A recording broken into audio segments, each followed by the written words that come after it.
Hello बच्चों, let's read the question. कह रहा है find out the aromatic compound. इन चारों में से वो बताना है कि एरोमेटिक कंपाउंड कौन सा होगा। एरोमेटिक कंपाउंड हमारे हाईली स्टेबल कंपाउंड्स होते हैं बच्चों। किसी भी कंपाउंड के एरोमेटिक होने के लिए सबसे पहली कंडीशन उसमें होती है कि वो कंपाउंड आपका कैसा हो, साइक्लिक होना चाहिए। तो हम देख पा रहे हैं चारों कंपाउंड जो हमें दे रखे हैं वो चारों के चारों साइक्लिक हैं। दूसरी कंडीशन होती है कि कंपाउंड हमारा प्लेनर हो। कैसा हो बच्चों? प्लेनर हो।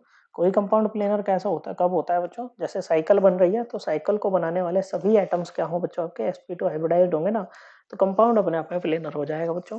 ओके। तो जैसे कार्बन है बच्चों, यहाँ पर चारों कंपाउंड्स में कार्बन ही रिंग बना रहा है, तो कार्बन sp2 कब होता है? कार्बन sp2 तब होता है एक तो जब उसने 3 तो सिग्मा बॉन्ड बना रखे हैं और एक पाई बॉन्ड बना रखे हो, तो ये sp2 होता है बच्चों। कार्बोकैटायन वाला कार्बन भी आपका कैसा होता है बच्चों? sp2 ही होता है।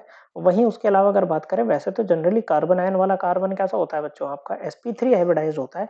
लेकिन जब ये कार्बन आयन आपका कॉन्जुगेशन में आ जाए, मान लो इस तरह से रेजोनेंस करने लग जाए, तो बच्चों ये आपका जो है ये इलेक्ट्रॉन्स भी पाई इलेक्ट्रॉन्स की तरह बिहेव करते हैं और यहाँ पर भी आपका कार्बन sp2 हाइब्रिडाइज्ड हो जाता है। तो पहले वाले में अब देखो, अगर कार्बन के सारे बॉन्ड सिंगल है, सिग्मा बॉन्ड है बच्चों, जैसे कि यहाँ पर है, तो कार्बन आपका sp3 हो जाएगा और बच्चों ये प्लेनर नहीं रहेगा वो आपका कंपाउंड। ओके, कैसा नहीं रहेगा? प्लेनर नहीं रहेगा। तो इसमें आगे कुछ चेक करने की वैसे जरूरत भी नहीं है बच्चों, ये आपका नॉन एरोमेटिक बन जाएगा। क्या बन जाएगा? नॉन एरोमेटिक यहाँ पर बनेगा। ओके। थर्ड कंडीशन जो हम चेक करते हैं वो चेक करते हैं साइक्लिक रेजोनेंस को। किसको? साइक्लिक रेजोनेंस को। वैसे बाकी में चेक करें, देखो ये आपका कार्बोकैटायन वाला है, ये भी कार्बोकैटायन वाला है और ये ऐसा एनायन है जो आपका रेजोनेंस में है। ओके, तो ये क्या होंगे बच्चों? sp2 होंगे सारे के सारे। ऊपर से जो बाकी बच गए कार्बन है उन्होंने सभी ना पाई बॉन्ड बना रखा है, तो ये तीनों सेकंड थर्ड और फोर्थ वाले हमारे प्लेनर है। साइक्लिक रेजोनेंस की बात करें तो यहाँ पर साइक्लिक रेजोनेंस है बच्चों। ओके, यहाँ पर है बच्चों, बताना। ओके, यहाँ पर भी है बच्चों साइक्लिक रेजोनेंस और थर्ड वाले में भी है बच्चों।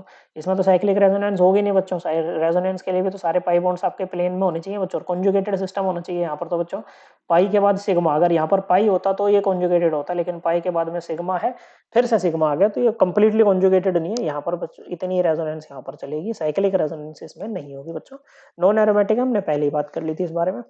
तो बाकी तीन में साइक्लिक रेजोनेंस है। लास्ट में हम बात करते हैं हक्कल रूल की वैलिडिटी की। वो कैसे चेक करते हैं? जैसे सेकंड वाले में देखो, हम क्या करेंगे, 4n+2 पाई इलेक्ट्रॉन लिखेंगे बच्चों और इसको इक्वेट कर देंगे टोटल पाई इलेक्ट्रॉन्स जो हमारे कंपाउंड में है।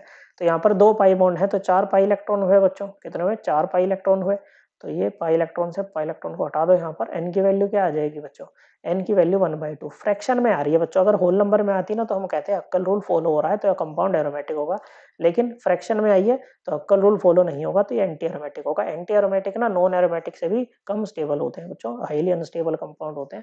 तो अगर देखो ऊपर की 3 कंडीशन फॉलो हो गई बच्चों, क्या हो गई? फॉलो हो गई, और हक्कल रूल वाली नहीं हुई, तो कंपाउंड आपका क्या होता है बच्चों? एंटी एरोमेटिक बनता है। ओके बच्चों। लेकिन कई बार ये होता है कि भाई अगर मोनोसाइक्लिक कंपाउंड और 6 में से ऊपर मेंबर है रिंग में, तो वो एंटी एरोमेटिक की बजाय नॉन एरोमेटिक हो जाता है, वो प्लेनेरिटी तोड़ देता है। वो बाद की बात है बच्चों, यहाँ पर हमें वो डिस्कस नहीं करना है। ओके, और अगर मान लो ऊपर की 3 में से ही कोई कंडीशन फुलफिल ना होती तो नॉन एरोमेटिक हो जाता है बच्चों। अब इसमें थर्ड वाले में देखते हैं बच्चों, 4n+2 को ही इक्वेट कर देते हैं सीधा। कितने पाई इलेक्ट्रॉन से? देखो एक नेगेटिव चार्ज के 2 इलेक्ट्रॉन लगेंगे। क्यों? क्योंकि बच्चों देखो यहाँ पर 2 इलेक्ट्रॉन है। जैसे H जो है ना यहाँ पर H+ की फॉर्म में निकला है। किसकी फॉर्म में निकला है? H+ की फॉर्म में यहाँ पर निकला है, मतलब इलेक्ट्रॉन्स, ये बॉन्ड के दोनों इलेक्ट्रॉन कार्बन के ऊपर है। तो 4 पाई इलेक्ट्रॉन हो गए बच्चों। कितने? 4 पाई इलेक्ट्रॉन हो गए। ये भी आपके पाई पाई इलेक्ट्रॉन की तरह ही ट्रीट किए जाएंगे।